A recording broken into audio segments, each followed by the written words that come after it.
Mateus capítulo 5, verso 14, diz assim, Jesus quem está falando: vós sois a luz do mundo, não se pode esconder a cidade edificada sobre um monte, nem se acende uma candeia, ou uma lamparina, ou uma lâmpada, para se colocá-la debaixo do alqueire, de um cesto, de uma bacia, de uma mesa, mas coloque ela no velador, no candeeiro, coloque ela numa haste, coloque ela em cima, no alto, e alumia todos os que se encontram na casa.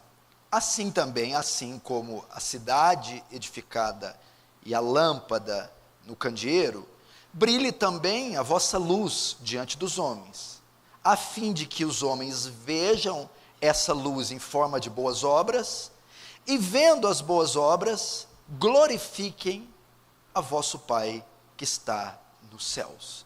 Deixa aberta e feche somente os olhos.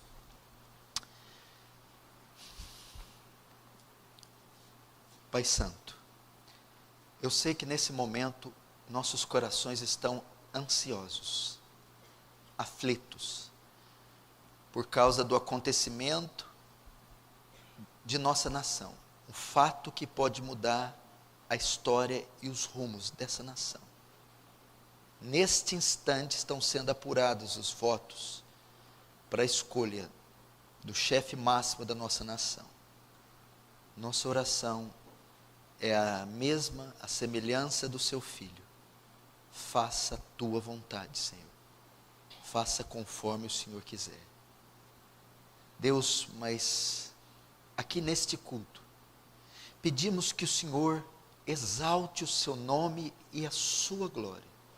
Nos dê iluminação ao texto e através do texto exposto, debaixo do poder do Espírito Santo, edifica-nos, santifica-nos, encoraja-nos, fortalece-nos.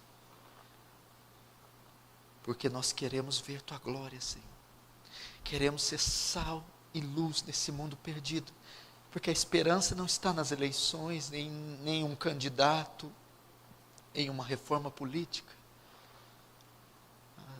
A solução está no poder do Evangelho, na pregação do Evangelho, no sal da terra e luz do mundo, que é a tua igreja influenciando esse mundo. Ó Deus, faz teu reino avançar, receba a glória para si, despeja da sua graça e toma todo o controle desse momento, e nos conforma à imagem do seu Filho, em nome de Jesus. Amém.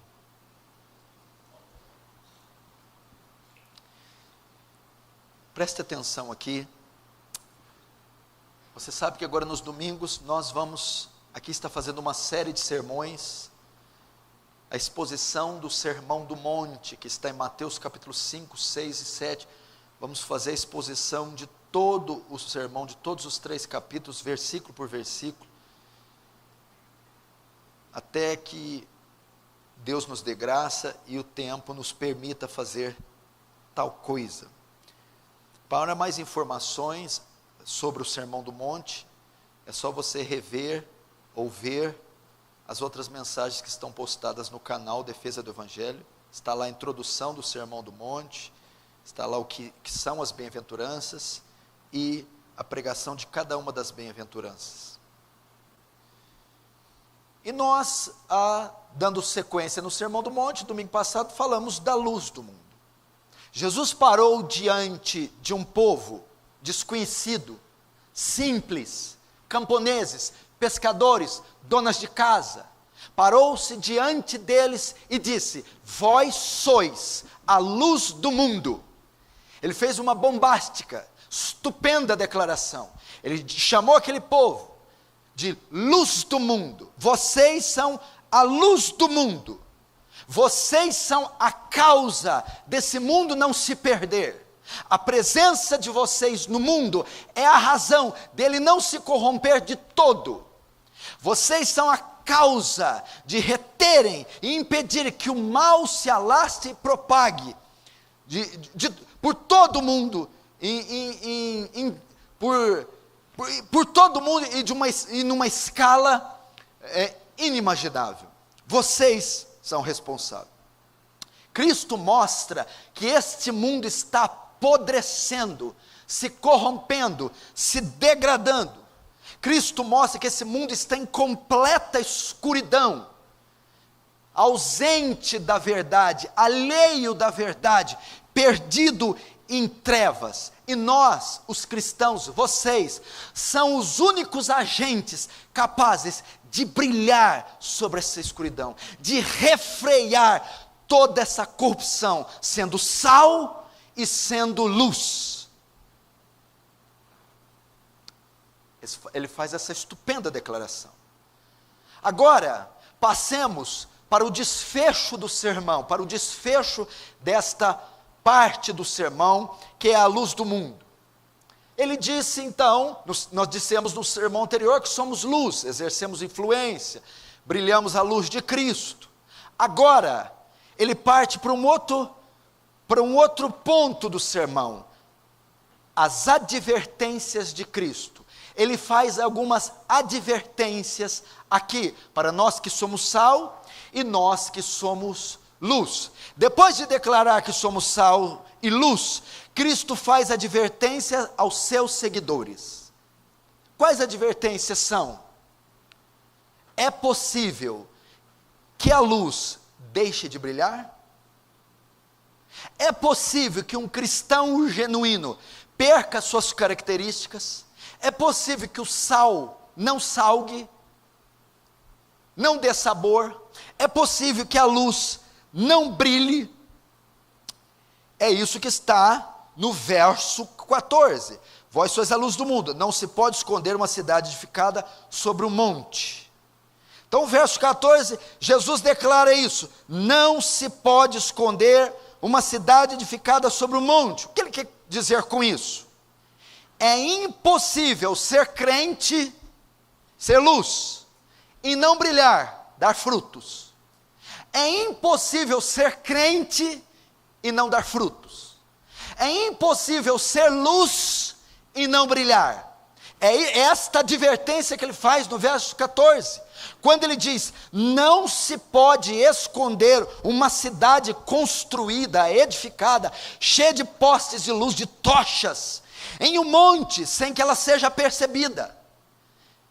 Dizendo isso, ele está afirmando que é impossível dizer que somos crentes e não exercermos influência, e não brilharmos, e não darmos os frutos de cristãos. O que esse texto significa? Não se pode esconder a cidade edificada sobre o monte.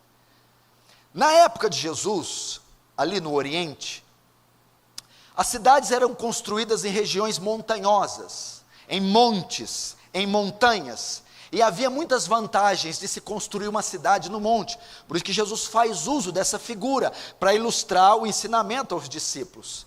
Uma das vantagens era que a cidade ficava protegida dos inimigos, e havia mais possibilidade de se defender de um ataque, pois estavam no monte. A outra é que as cidades construídas em montes eram mais frescas, tinha uma ventilação melhor. E a terceira é que era fácil de ser encontrada. Sua localização era uma localização de fácil acesso, porque quando uma cidade era construída na montanha, podia-se avistar de longe pelo brilho que ela produzia. É isso que Jesus está querendo dizer. Uma cidade feita na montanha não pode se esconder. Uma cidade que foi construída na montanha não tem como se ocultar, se esconder, pois mesmo estando de longe, as luzes dela a delatam, a denunciam. É impossível esconder. E o que ele está dizendo aqui? Que o crente vai manifestar os frutos que ele tem, os dons, o caráter, as bem-aventuranças que ele possui, ele irá manifestar onde ele passar. Todas essas características que o crente tem, manso, humilde, pobre de espírito, os frutos do Espírito em Gálatas 5, domínio próprio, mansidão, amor, fidelidade, gozo. Todas essas características impossibilitam os crentes de esconder o que são. Não tem como você esconder. A ideia é que é impossível esconder uma cidade edificada no monte, colocar Nova York numa montanha e escondê-la, e ela passar desapercebida. É impossível. Ela está no alto, brilhando, todos que passarem verão. E ele está dizendo que é impossível o crente ser crente e não se destacar, e não manifestar os frutos, e passar desapercebido.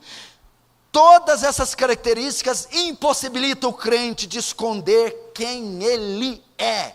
Então, se ele está na escola, se ele está no trabalho, se ele está na rua, se ele está em qualquer ambiente, ele vai brilhar, ele vai mostrar quem ele é, ele vai manifestar os frutos. Cristo está a dizer, é impossível ser crente e não brilhar.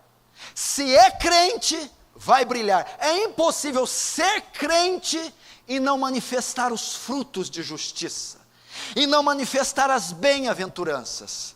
Essa é a ideia. Se é crente, vai manifestar. Se é luz, vai brilhar. Se somos crentes verdadeiros, não podemos esconder isso. Se evidenciará através do nosso testemunho, da nossa rotina, os frutos aparecerão. Essa é a ideia. Então, o primeiro ponto que Jesus quer trazer quando nos compara a uma cidade edificada é de dizer que é impossível ser crente e não brilhar. Depois ele usa outra metáfora, verso 15. Nem se acende uma candeia para colocá-la debaixo do alqueire, mas no velador, e alumia todos que se encontram na casa. Segundo a advertência que ele faz, não faz sentido dizer ser crente e não querer ser crente, e não querer manifestar sua identidade. Não faz sentido dizer ser crente e não querer mostrar para os outros que é crente, e não querer revelar para os outros a verdadeira identidade, e não querer se manifestar, se posicionar que é um crente.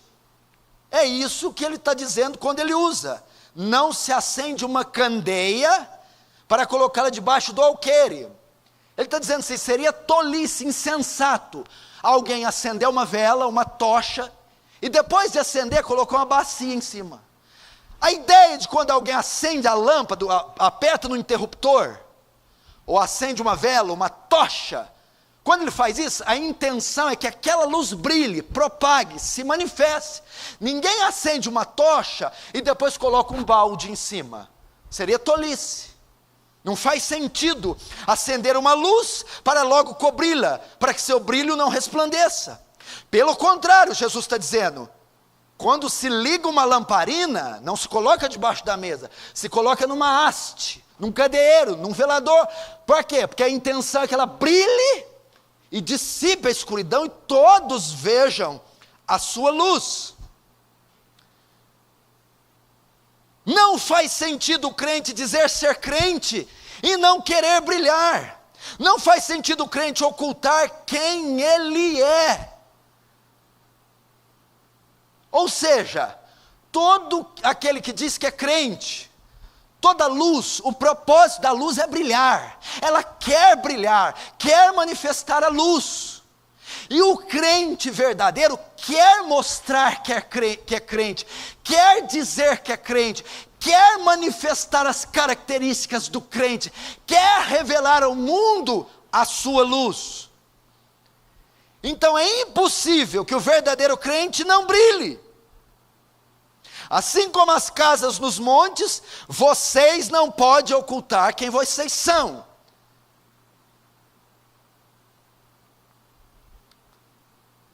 Agora, essa declaração tem outras implicações, para você saber por que ele disse isso. Tem pelo menos duas implicações. Quando Jesus vai comparar o crente com a cidade edificada e com a lamparina, e ele diz que não pode esconder uma, nem encobrir a outra, ele está fazendo um teste para distinguir os verdadeiros súditos do reino. Ele está fazendo um teste para saber quem é salvo e quem não é salvo. É isso que ele está fazendo. O que ele está dizendo? Quando ele falou que o sal pode ser insípido e a luz pode não iluminar, ele está dizendo o quê? O que ele está dizendo? Se o sal for insípido, para nada mais serve a não ser para ser jogado no chão, ser pisado pelos homens. Não se acende uma lamparina para colocar debaixo da mesa, nem esconde a cidade edificada no monte. Ele está dizendo aqui que você não pode professar ser crente e não ter as características do crente.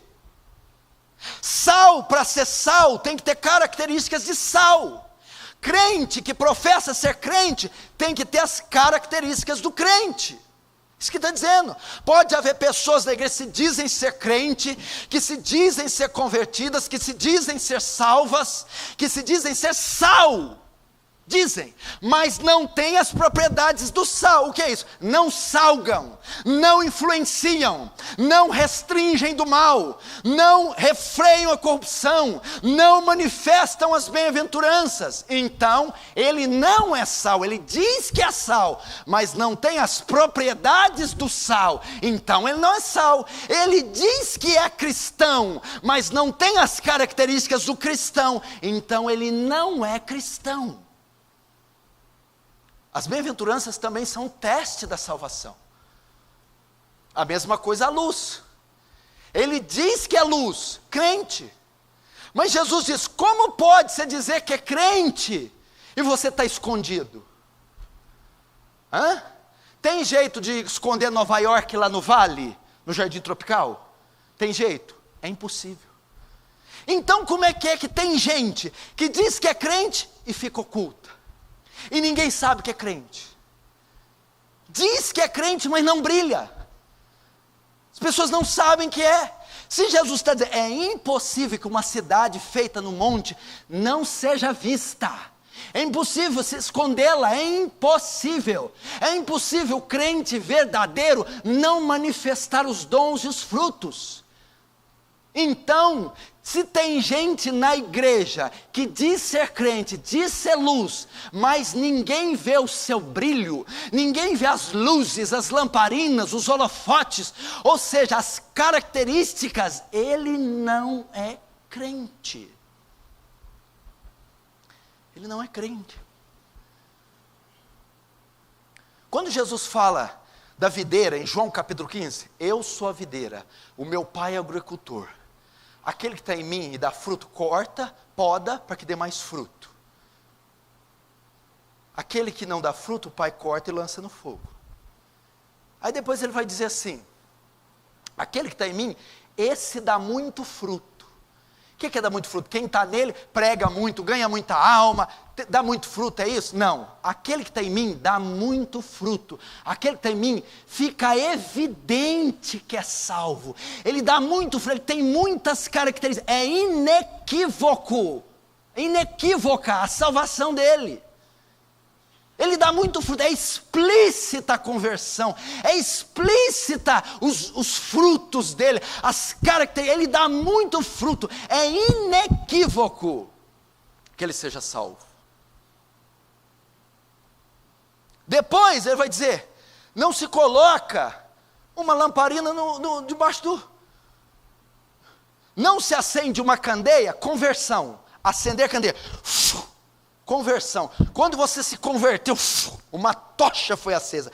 Não se acende uma cadeia, conversão, para colocá-la debaixo do alqueire, omissão. Você não se converte e se omite. Não se acende a lâmpada e se esconde. Mas coloca ela no velador, ela se destaca destaca. Se você tem essas características, você é crente. Se você tem as características de sal, você é sal. E o que o sal faz? Refreia o mal, influencia, luz. Se você é luz, você não está escondido, você não é omisso, você brilha e se destaca onde você está.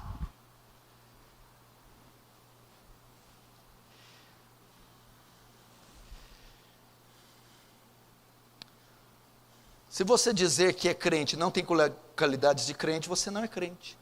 Sal sem característica não salga. Luz sem característica não ilumina.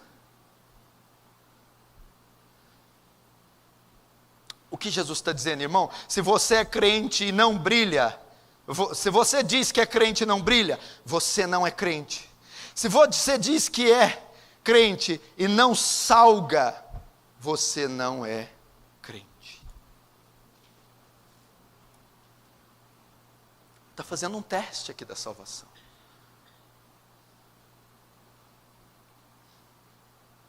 E tem muitas pessoas que estão no nosso meio dessa maneira. Essa é a primeira implicação. A primeira é o teste da salvação. Jesus está dizendo para distinguir os verdadeiros súditos do reino. Segunda implicação, ele está advertindo que o crente, por descuido, pode perder a salinidade e o brilho. Salinidade é o poder de salgar. E brilho, óbvio, poder de iluminar, de brilhar. Primeiro, pode acontecer de não brilhar e não salgar, porque não é sal e nem é luz, não é crente. Segundo, pode acontecer de perder a salinidade e o brilho, por causa de descuido e negligência. Você pode aqui estar um crente verdadeiro, mas não tem mais salinidade, não tem mais sabor, não exerce influência nenhuma neste mundo caído, na sala de aula, com a esposa, com os filhos, onde quer que seja. Pode ser que você seja um crente verdadeiro e foi perdendo o brilho com o tempo, e não ilumina, não impõe os valores cristãos nessa sociedade. Como? Antigamente, não existia esse processo de purificação do sal, como existe hoje. O sal da época de Jesus estava sujeito a modificações, porque no processo todo de fazer o sal, refiná-lo, armazená-lo, transportá-lo, acontecia que ele era afetado por muitas impurezas.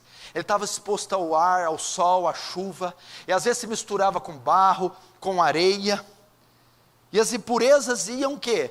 Dessalinizando o sal. Então esse sal chegava numa etapa que não tinha mais sabor, ele não tinha mais salinidade, perdeu suas características. Preste atenção no que Jesus está dizendo. O crente pode perder o seu poder influenciador recebendo as impurezas do mundo.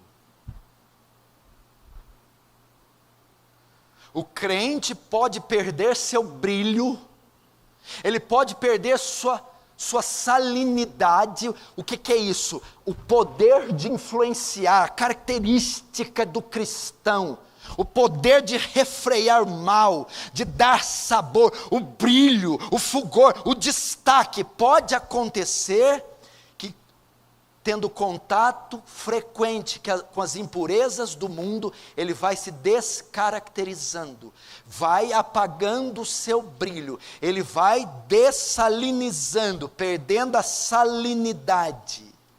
Pode ser que tenha acontecido isso com você.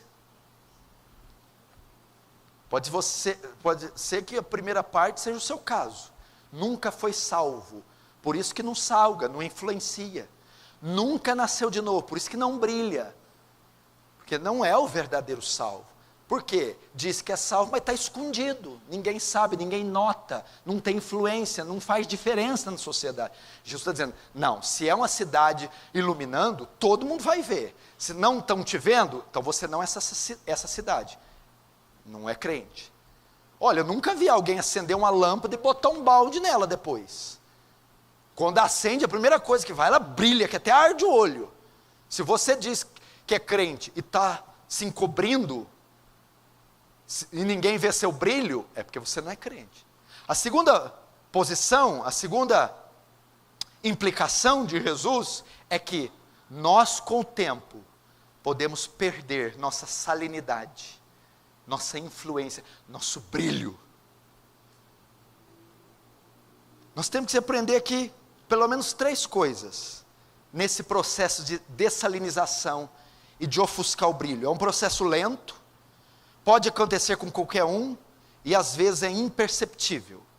O crente pode perder seu poder, sua salinidade, se for recebendo as impurezas do mundo. Primeiro, isso é um processo lento. Não se trata de um processo que ocorre do dia para a noite, é algo lento e gradual. Você vai perdendo o seu primeiro amor, você vai abrindo concessões para o pecado, você vai se misturando com o mundo sem saber, e entra um detrito, e entra uma sujeira, e entra uma impureza, e vai indo a isso, e você, sem perceber, gradualmente, você vai perdendo sua característica. Você vai abrindo exceção para alguns pecados, você vai se misturando com práticas mundanas, você vai consumindo programação ímpia, mundana, não sabe mais diferenciar o santo do profano, e lentamente, gradualmente, isso vai descaracterizando você. Pode ser o seu caso, pode ser você que não está mais robusto na fé, fraco, que não tem mais influência, que não é mais um homem de opinião, porque aos poucos você foi se sujando, recebendo as impurezas do mundo. Segundo, é um processo que pode acontecer com qualquer um. Qualquer um pode perder sua salinidade.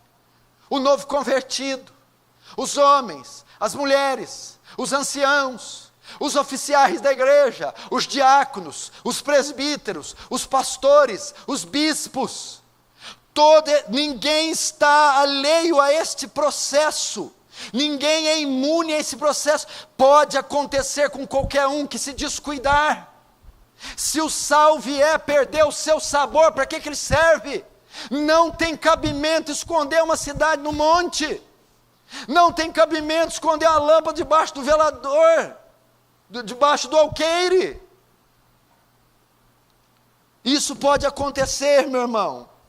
Primeiro, é lento, é gradual. Segundo, ninguém está imune a esse processo. Terceiro, é algo muitas vezes imperceptível. O que é isso? Pouco a pouco as impurezas do mundo vão nos contaminando, e de repente, sem que percebamos, e de repente, sem que vemos, notamos, percebemos que não salgamos mais, não iluminamos mais ninguém. Às vezes é imperceptível, às vezes você não nota, que pouco a pouco essas impurezas vão se misturando, vão penetrando no seu coração, e de repente você percebe que não salga mais ninguém, que não ilumina mais ninguém.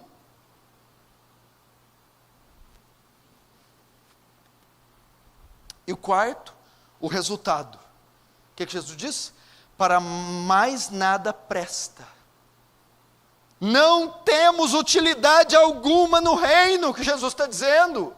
Se acontecer isso, Jesus disse, se o sal se tornar insípido, impuro, sem qualidades, insonso, se a luz não brilhar, para mais nada presta.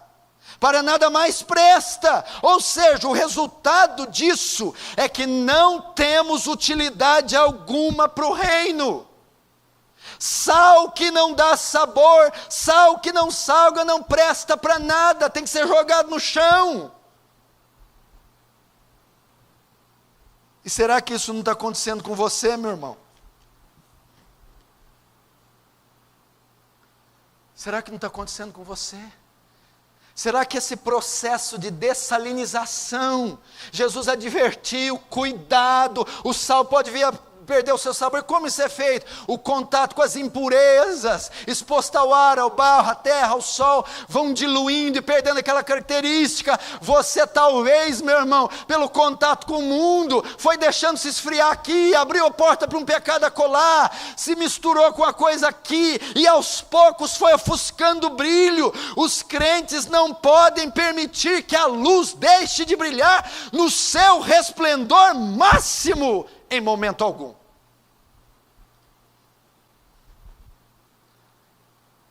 Os crentes não podem permitir que a luz deixe de brilhar em todo o seu resplendor em momento algum. Meu irmão, nós não podemos impedir que a luz brilhe. Isso vai contra a natureza da luz. Se é luz, se nasceu de novo, se o Espírito Santo habita, devemos brilhar, devemos exercer influência. Não faz sentido acender uma luz, depois escondê-la, abafá-la. Pode ter que tem alguns aqui presentes que estão assim, perderam o sabor, o poder de exercer influência, de restringir o mal. Talvez alguns estão assim, perderam o brilho, dessalinizaram.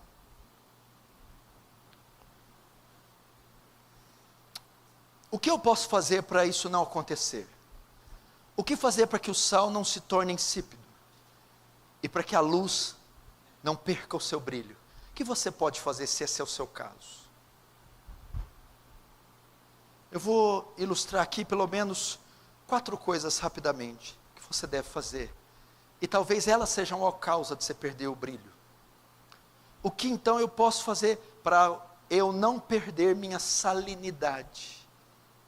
Minhas características básicas e minha luz. Primeiro, devemos nos alimentar diariamente da palavra de Deus. Para uma vida espiritual saudável é necessário ter uma alimentação balanceada na palavra. Quando você pergunta para a maioria dos cristãos por que eles esfriaram, por que eles caíram, por que eles perderam o seu brilho, a maioria vai dizer: eu deixei a palavra de Deus, eu deixei o meu devocional diário, eu deixei a meditação, a memorização, o estudo, a leitura da palavra. Mateus 4,4, Jesus é enfático em dizer para o diabo: não só de pão vive o homem, mas de toda a palavra que sai da boca de Deus. É a palavra que mantém a salinidade, a luz, a força do crente. João 17,17, Pai, santifica-os na tua verdade, a tua palavra é a verdade, a palavra que nos mantém santos. João 15,3 diz que ela nos limpa, vós já estáis limpos pela palavra que vos tenho falado. Só a palavra tem poder de nos guardar da impureza, só a palavra tem poder de preservar sua salinidade, o seu brilho. Dwight Lyman Moody dizia: ou este livro me afasta do pecado, ou o pecado me afasta desse livro. É a Bíblia. 1 Pedro 2,2, Pedro, ele declara claramente que eu estou falando: desejar ardentemente como crianças recém-nascidas, o genuíno leite espiritual é a palavra, para que por ele vos seja dado crescimento para a salvação. Você precisa separar um tempo para isso. Você precisa separar um tempo para meditar, ruminar, se conformar à palavra. Estava conversando com pessoas esses dias,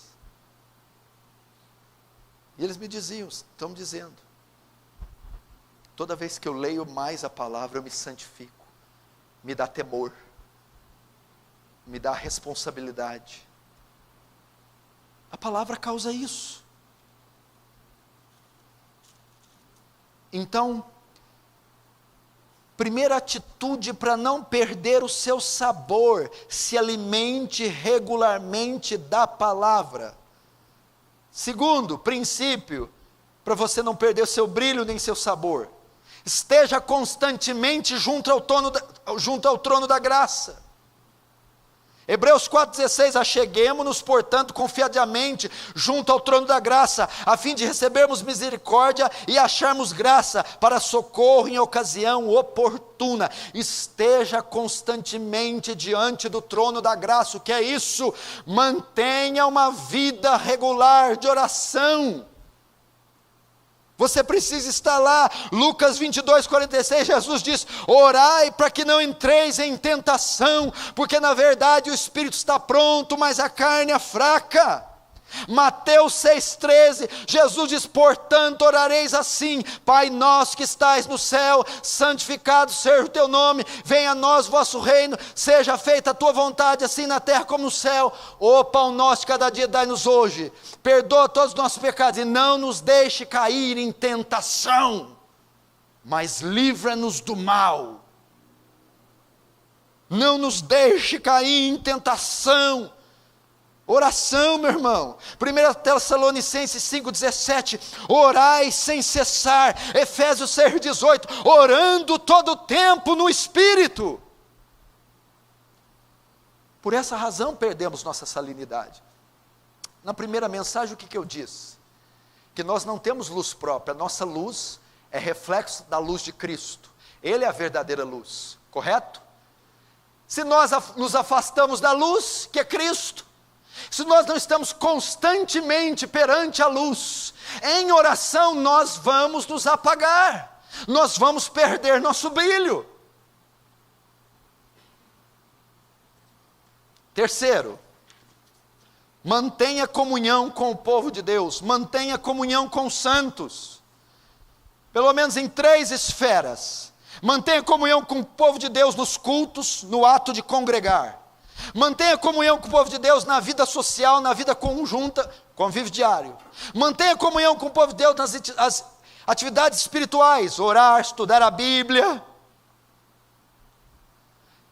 Terceiro princípio, para não perder a salinidade, para não perder o brilho, mantenha comunhão com o povo de Deus. Primeiro, no ato de congregar, frequente os cultos, não falte dos cultos, não deixe as atividades da igreja. Hebreus 10:25 diz: não deixemos de congregar como é costume de uns. Se reúna no culto público, na adoração pública, meu irmão. Segunda maneira de ter comunhão com os santos, na vida social. Você tem convívio diário com o povo de Deus. Você frequenta a casa do povo de Deus, você se reúne para fazer tarefas com o povo de Deus. Terceiro, tem atividades espirituais com o povo de Deus, você se reúne para orar com irmãos, se reúne para estudar a Bíblia com irmãos. Tudo aqui se encontra em Atos capítulo 2. Tudo aqui que eu disse nesse princípio, para não perder a salinidade, manter comunhão com o povo de Deus, em 3 esferas. Congregando, na vida social conjunta e nas atividades espirituais. Veja só, porque a igreja de Atos era o grande sal e grande luz na época. Atos 2,42. E perseveravam, quem perseverava? Os crentes de Atos, na doutrina dos apóstolos, estudavam em comunhão. Na comunhão, na vida social, grega que é koinonia. No partir do pão, na ceia, congregando. E nas orações. Todas as coisas, todos os que creram estavam juntos e tinham tudo em comum. Diariamente perseveravam unânimes no templo, partindo pão em casa e em casa, partindo pão de casa em casa, e tomavam suas refeições com alegria e singeleza de coração. A igreja de Atos praticava koinonia, comunhão. Comunhão com os santos, se reúna para orar com irmãos, se reúna para estudar a Bíblia com irmãos, se reúna para fazer atividades com os irmãos, compras, reformas, faxinas, limpezas, se reúna para adorar publicamente com os irmãos em um culto. Quarta maneira de não perder a salinidade nem o brilho: não se conforme ao seu pecado, nem se conforme com esse mundo. Não se conforme com o seu pecado, nem se conforme com o mundo. Em miúdos, lute contra as impurezas desse mundo. Lute, não se conforme com o pecado. Crente não tem pecado de estimação. Crente não tem atividade ímpia de estimação. Romanos 12:1, rogo-vos, meus irmãos, pelas misericórdias de Deus, que apresentei vosso corpo por sacrifício vivo, santo e agradável a Deus, que é o vosso culto racional, e não vos conformeis com esse século, mas transformai-vos pela renovação da vossa mente, para que experimenteis qual seja a boa, agradável e perfeita vontade de Deus.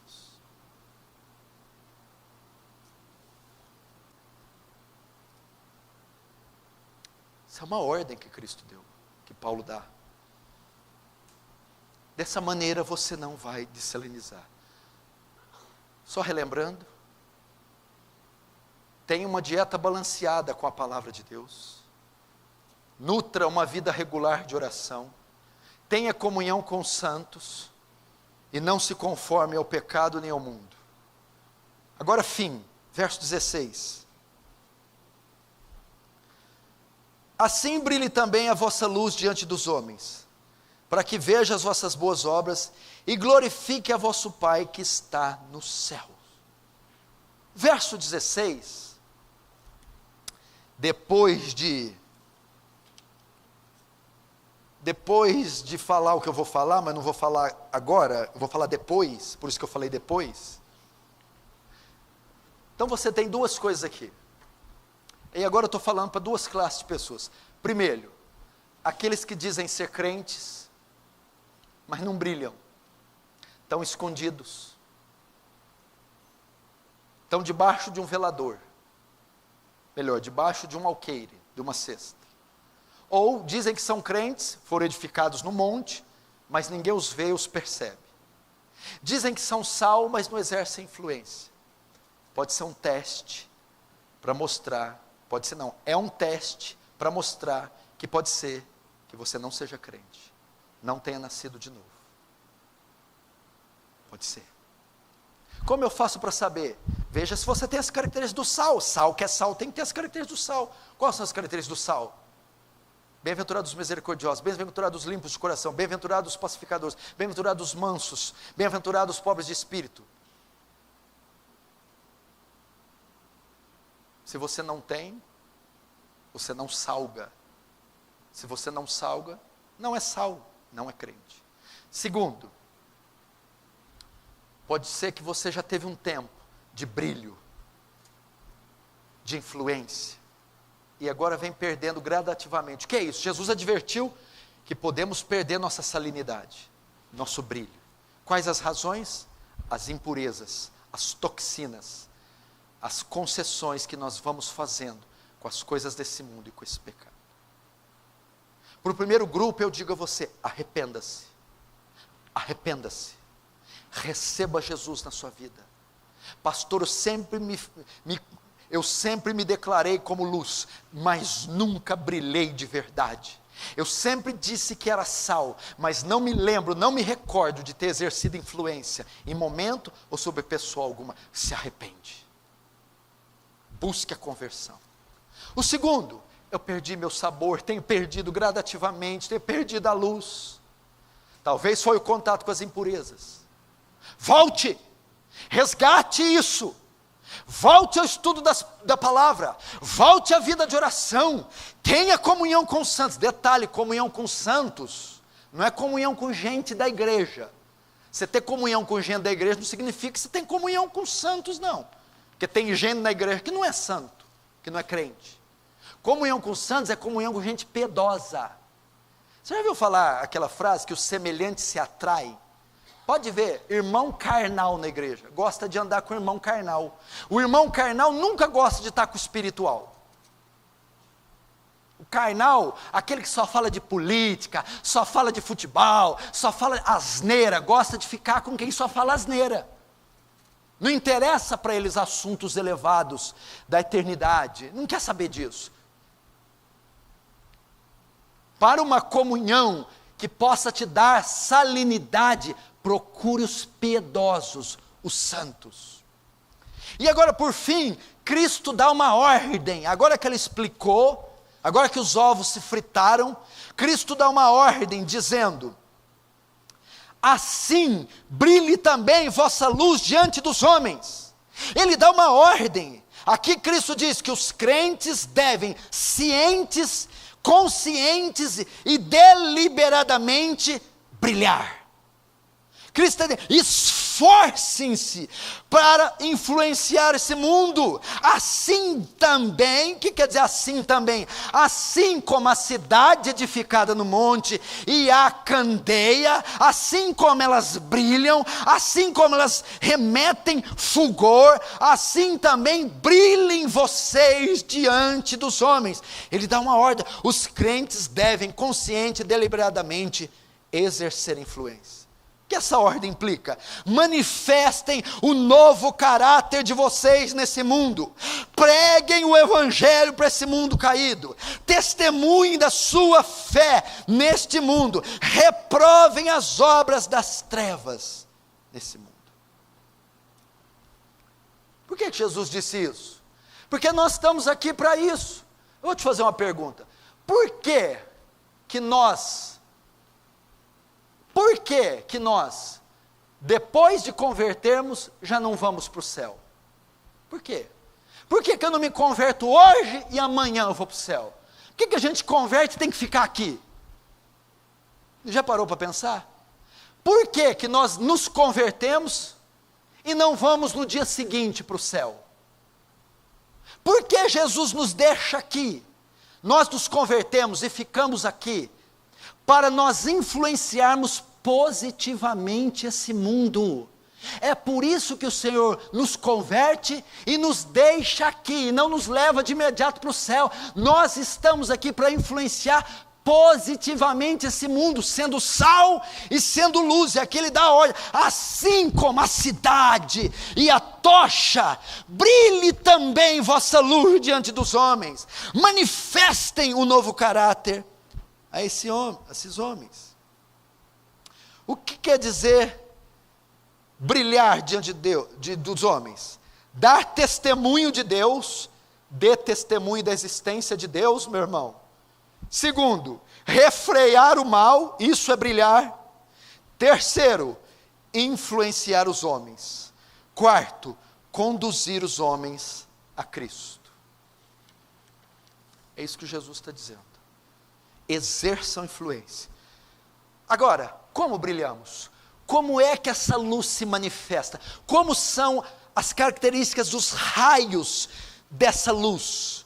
Como brilhamos? Veja só, o texto ainda prossegue. Assim brilhe também vossa luz diante dos homens, para que vejam as vossas boas obras. Como é que eu brilho? Como é que eu salgo? Como é que eu mostro minha salinidade? Como é que eu brilho? Através das minhas boas obras. Isso é brilhar, manifestar boas obras. Mas que boas obras são essas? Obras de justiça, os frutos do Espírito, os dons que Deus distribuiu à igreja, o meu testemunho. É quando eu reprovo o casamento homossexual, é quando eu reprovo o aborto, é quando eu reprovo a devassidão desse mundo que eu brilho. É quando eu acho uma carteira cheia de dinheiro e devolvo ela intacta para o seu dono. É quando eu digo a verdade e não minto na minha empresa. É quando o meu índice de produção é o melhor da minha empresa, eu sou o primeiro a chegar e o último a sair, mesmo que seja injustiçado pelo meu patrão. Isso são boas obras, isso é brilhar. Eu sou fiel à minha esposa, mesmo com um casamento difícil, eu não falo de divórcio, eu não penso em divórcio, eu fico até o fim com ela, apesar da crise. Isso é boas obras. Eu estou desempregado, passando dificuldade, passando fome, mas eu não sou desonesto, eu não fraudo documento, eu não pego o que é meu, eu não roubo, eu aguento a pressão, a provação, calado, louvando a Deus. Isso é brilhar, isso é salgar. Isso é mostrar que eu sou crente. Isso é a cidade no monte brilhando, e ninguém pode esconder a sua luz. Ela está ali, e todos sabem que ela é cidade, porque ela brilha, ela brilha. Você está ali no trabalho, na rua, na vizinhança, na escola. Todos sabem que você é crente. Por quê? Porque você não ri de piadas de escarnecedores, porque você não se veste sensualmente, porque você não concorda com a depravação daquelas pessoas. Isso é brilhar.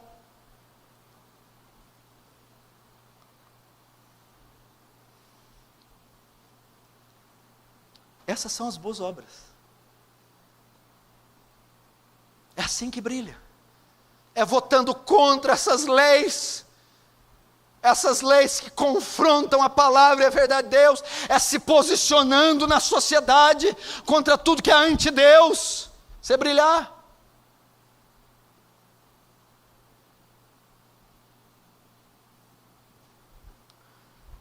Para encerrar agora, qual a finalidade de brilharmos?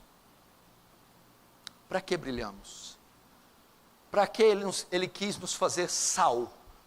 Ele quis nos dar propriedades? Para que Ele quis colocar e transmitir, transferir a luz dEle para nós? O Senhor já disse, Ele quis que eu brilhasse, dissipasse a escuridão, me destacasse, impôsse as minhas ideias, as minhas opiniões, para que eu refreasse o mal. Sim, mas com qual finalidade? A grande finalidade, para que Ele, só Ele, receba a glória. Talvez você está brilhando pensando que você é o Michael Jackson, o destaque é meu, para a glória é minha, para os aplausos para mim, a convergência é em mim, para eles verem que eu sou supimpa. Não. Para quê? Vamos ver. O texto encerra: assim brilha também a vossa luz diante dos homens, para que vejam suas boas obras, e a finalidade, a convergência, glorifiquem a vosso Pai que está nos céus. Qual a finalidade de brilharmos nesse mundo? E de exercermos salinidade, glorificar a Deus. E esse aqui, glorificar, pelo menos, são em 3 formas. Para que os homens vejam as suas boas obras e glorifiquem o Pai que está no céu. Para que eu brilho? Para que eu salgo? Primeiro, para Deus ser conhecido, para eu manifestar o caráter de Deus. Uma igreja santa aponta para um Deus santo. Uma igreja que brilha, uma igreja que é luz, aponta para que um Deus é luz, para um Deus que é luz. Como é que a terra conhece a Deus? Através da igreja. Como é que o ímpio sabe da existência, da característica, do caráter, do ser de Deus? Através da igreja. Então eu brilho, eu salgo para apresentar ao homem a existência de um Deus soberano, de um Deus tremendo, de um Deus gracioso. Segundo, para que eu brilho e salgo? Para que os homens se convertam, para que vejam as vossas boas obras e glorifiquem o vosso Pai que está no céu. Ímpio não glorifica Deus. Como é que ímpio vai glorificar? Ao ver a luz que está em você, ao ver o sal que está em você, ao ver a sua serenidade, ao ver as beatitudes de Deus em você, Ele vai dizer: ei, eu não tenho essa paz, eu não tenho esse amor, eu não tenho essa paciência, essa fé, essa confiança. Ei, onde adquirir isso? Quem deu isso a você? Aí você apresenta o Evangelho e ele se converte. Então ele glorifica a Deus. As boas obras, o sal e a luz, é uma maneira de trazer pecadores à fé. Terceiro, Deus receber glória. Quando eu salgo, quando eu brilho, meu irmão, a convergência de tudo vai para aquele, a fonte da verdadeira luz. Quando nós manifestamos o caráter de Deus nessa terra, quando manifestamos as características que estão nas bem-aventuranças, Deus é glorificado, meu irmão. Deus recebe glória, Deus é engrandecido, pois eles olharão e vão dizer: quem pode fazer isso com alguém senão Deus? Quem pode transformar uma vida desta maneira senão Deus? Quem pode fazer coisas tão grandes senão Deus? Deus recebe glória.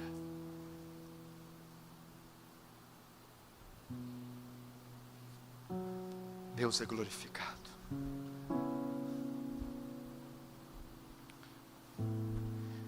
Eu termino com a pergunta: você tem brilhado essa luz?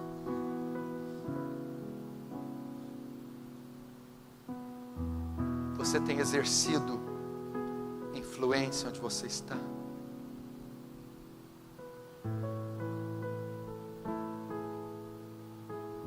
Ou você tem perdido o sabor?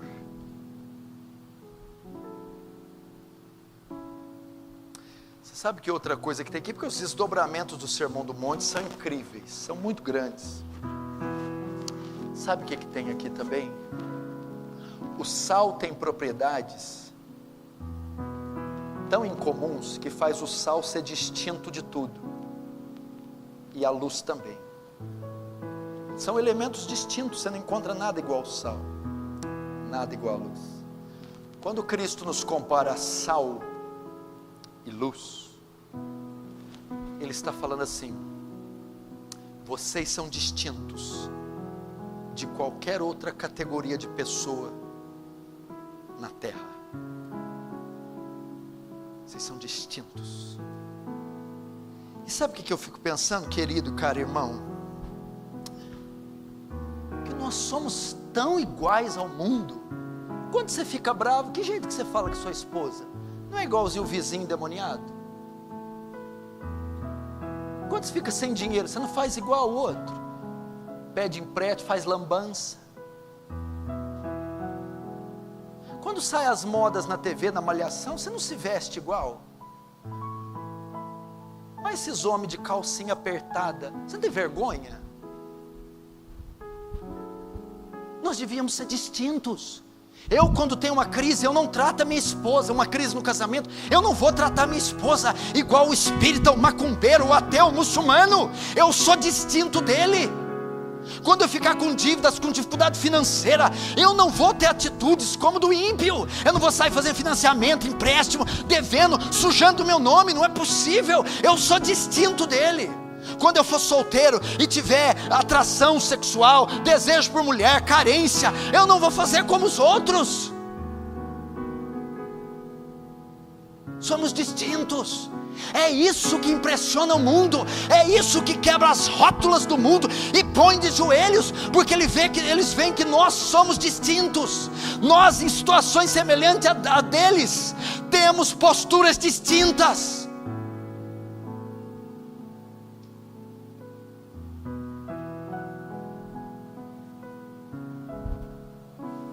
Enquanto eles ostentam, nós somos mansos. Enquanto eles entram em disputas por inventário, quem pega a herança e briga por causa de um montinho de dinheiro, nós dizemos: pode pegar, eu não quero contenda não, pega o que é seu. Enquanto eles têm fome e sede do mundo, do prazer, da riqueza, do status, da lipoaspiração, do cosmético, da vaidade, nós temos fome e sede de justiça. Nós queremos Deus, queremos parecer com Deus, somos viciados em Deus. Quando eles riem e dão gargalhadas de frente de estúpidas mensagens no celular, nós choramos pela perdição do mundo, perdição das crianças, perdição do país, nós choramos. Quando eles promovem contenda, crises, briga, o pau come, nós somos pacificadores, botamos panos quentes, reconciliamos as partes, apaziguamos as iras, porque somos pacificadores. Quando eles são soberbos, arrogantes e arrogam para si títulos, postos, poses e se jactam de serem, nós somos humildes de espírito e dizemos: nada trago em minhas mãos, só em tua cruz me apego. batemos no peito como publicano: tem misericórdia de mim, miserável pecador. Somos distintos. Enquanto os corações deles estão cheios de ídolos, cheios de vaidades, nós somos puros de coração.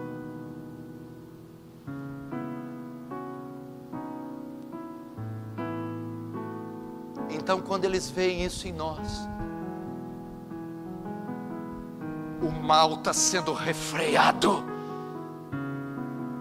a corrupção está sendo refreada, e a luz está brilhando, influenciando e convencendo, impondo valores, impondo ideias, impondo visões, e o reino está avançando, e a pregação é feita, e almas se convertem, porque somos aquela luz no candeeiro, somos a cidade numa torre, uma montanha, dando norte como um farol para esse mundo perdido.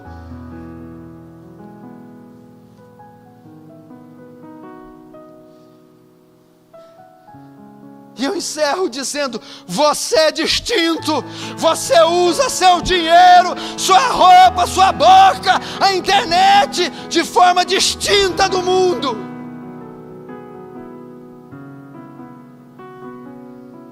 Cuida dos seus filhos, dos seus relacionamentos de forma distinta.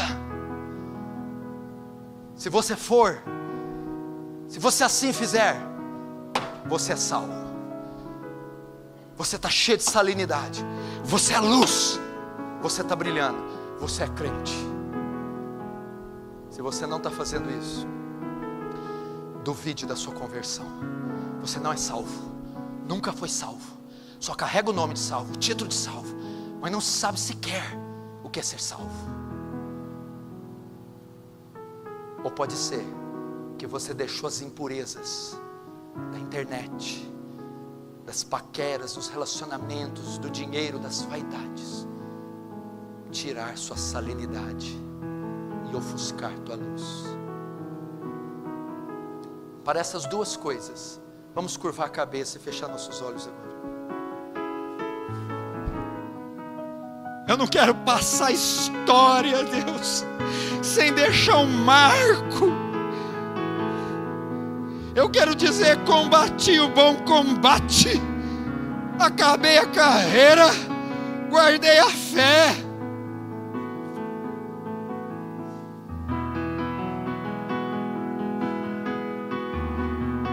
Diga-me, salga novamente.